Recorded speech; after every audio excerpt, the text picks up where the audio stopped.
भावाच्या दृष्टीने जर आपण विचार केला, तर महाराष्ट्रातील महाराष्ट्रात जो हमीभाव ठरवून दिलेला आहे, तो अतिशय कमी आहे. त्याच्यामुळे जे उत्पादक शेतकरी आहे, कृषी उत्पादक शेतकरी ते मोठ्या प्रमाणात कर्नाटकमध्ये जातात आणि तिकडे आपला जो माल आहे तो विक्री करतात. त्याच्यामुळे इकडे भाव वाढेल किंवा इकडे त्यांना योग्य भाव मिळावा यासाठी काय करता येईल? काय केलं पाहिजे? बेसिकली कोशाचा भाव हा 2 गोष्टीवर अवलंबून असतो. एकतर तिथं असणारं मार्केट आणि दुसरा भाग म्हणजे तिथं असणारं डिमांड. तर रेशीमच्या बाबतीमध्ये मला एक नमूद करावंसं वाटेल, की डिमांडच्या बाबतीमध्ये त्याला काही कधीच प्रश्न नाही आहे. परंतु मार्केट उपलब्धता असणे ही एक गरज आहे. तसं पाहता आपल्या महाराष्ट्रामध्ये मार्केट म्हणून आपण स्वतःच गव्हर्नमेंट काम करत असल्याकारणानं जो हमीभाव दिलेला आहे तो आपण देतो. परंतु दुसऱ्या राज्यामध्ये हा हमीभाव नसल्याकारणानं तिथं ओपन पद्धतीचे मार्केट आहे. तिथं बिडिंग केलं जातं आणि त्या कोशाच्या भावाची गॅरंटी अशी कधीच नसते. तर ते मार्केटवर अवलंबून आहे किंवा तिथं येणाऱ्या रीलर्सवर अवलंबून आहे. आणि या संदर्भामध्ये मला एक सांगावंसं वाटतं, की 20 तारखेला आपल्याकडल्या सर्व रीलर्सची आम्ही मीटिंग आयोजित केलेली होती. आणि आपल्याकडल्या रीलर्स लोकांचं म्हणणं हे आहे, की आम्हाला कोष मिळत नाहीत. शेतकऱ्याचं म्हणणं हे आहे, की आम्हाला भाव मिळत नाही. म्हणून या दोन्ही गोष्टीचा समन्वय साधण्याच्या दृष्टिकोनातून 20 तारखेला सर्व रीलर्सची महाराष्ट्रामधल्या मीटिंग आयोजित केल्यानंतर त्यामधून एक तोडगा काढण्यासाठी किंवा ह्या उद्योगाला किंवा या व्यवसायाला स्थिरता आणण्याच्या दृष्टिकोनातून आम्ही हा एक प्रयत्न केलेला आहे आणि तो प्रयत्न नक्कीच यशस्वी होईल असं माझं म्हणणं आहे.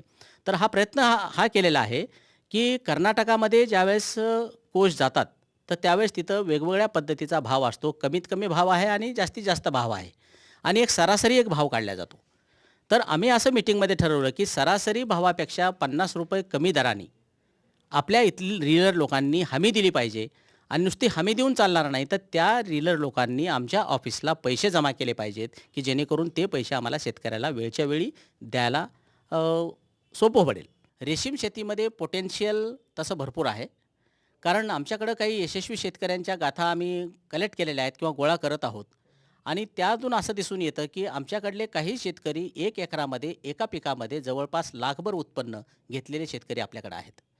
आणि म्हणून मला म्हणावसं वाटतं, की जे शेतकरी स्वतः जराशी काम आणि मेहनत आणि पंक्च्युअलिटी यामध्ये वक्तशीरपणा फार महत्त्वाचा आहे. आणि वक्तशीरपणा ज्या शेतकऱ्यामध्ये आहे, हा उद्योग मी तर म्हणतो, की मॅनेजमेंट शिकवणारा हा उद्योग आहे. आणि ज्या लोकांना मॅनेजमेंट चांगलं जमलं, तर तो नक्की यशस्वी झाल्याशिवाय राहणार नाही आणि तो आत्महत्याकडे वळण्याचं तर बिलकुलच कारण नाही. कारण या उद्योगामधला कुठलीही वस्तू आणि कुठलाही स्टेप हे वाया जाणारे नाही आहे. म्हणजे ऑर्गॅनिक फार्मिंगकडे वळण्यासाठीचा हा चांगला योग आहे. त्याचं रिसायकलिंग जरी केलं निघणारं मटेरियल, तर तुम्हाला खत टाकण्याची गरज नाही. प्रदूषण कमी करण्याच्या दृष्टिकोनातून या शेतीचा भरपूर देशाच्या दृष्टिकोनातून फायदा आहे. तिसरी महत्त्वाची गोष्ट, की या शेतीमधून निघणारं जे काही वेस्टेज आहे, तेही तुम्हाला वापरात येऊ शकतं. समजा अळ्या वगैरे जरी मेल्या, तर त्याही तुम्हाला वापरात येऊ शकतात जनावराला खाद्य म्हणून.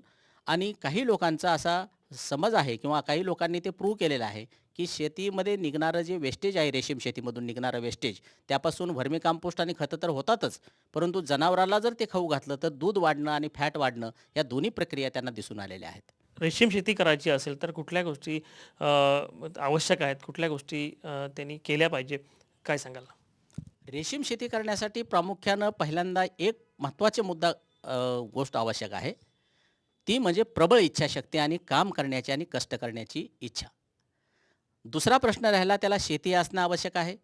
कमीत कमी 1 एकर शेती जरी त्याच्याकडे असेल, तर व्यवसाय त्याला हा फायद्याचा घडू शकतो. एका वर्षामध्ये तो कमीत कमी 5 ते 6 पिकं घेता येतात. पगारीसारखं उत्पन्न मिळवून घेता येतं. आणि या व्यवसायासाठी दुसरं महत्त्वाचा मुद्दा एक लागतो, की पाण्याची थोडीशी व्यवस्था असणं गरजेचं आहे. तसं पाण्याची उपलब्धता पाहता ऊसापेक्षा 4 पट कमी पाणी या शेतीसाठी लागतं. त्यामुळं पाण्यासाठी घाबरून जाण्याचं काहीच कारण नाही. नियोजन जर व्यवस्थित पद्धतीनंच केलं, तर या रेशीम शेती करण्यासाठी कुठल्याही अडचणी येत नाहीत.